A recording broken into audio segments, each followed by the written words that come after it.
অন্তর্বর্তী সরকারের প্রধান উপদেষ্টা ইউনুস বলেছেন, ক্ষমতাচ্যুত শেখ হাসিনা সরকার সবকিছু ধ্বংস করে ফেলেছে। তিনি বলেন, নির্বাচনের আগে আমাদের অর্থনীতি, শাসন ব্যবস্থা, আমলাতন্ত্র এবং বিচার ব্যবস্থায় ব্যাপক সংস্কার করতে হবে। মিয়ানমার থেকে পালিয়ে আসা রোহিঙ্গা ইস্যুতেও কথা বলেছেন তিনি। রোহিঙ্গাদের স্থায়ীভাবে বসতি স্থাপনের অনুমতি দেয়নি বাংলাদেশ সরকার।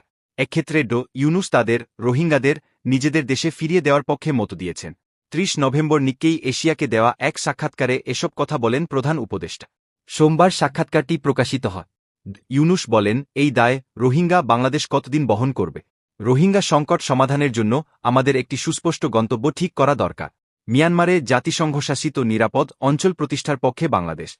প্রধান উপদেষ্টা বলেন, মিয়ানমার অনুমতি দিলে বিপুল পরিমাণ এই রোহিঙ্গা তাদের দেশেই থাকতে পারবে। সেখানকার পরিস্থিতি স্থিতিশীল হলে তারা অন্য দেশে স্থানান্তরিত না হয়েই তাদের নিজ ভূমিতে ফিরে যেতে পারবে বলে উল্লেখ করেন মোহাম্মদ ইউনূস। দক্ষিণ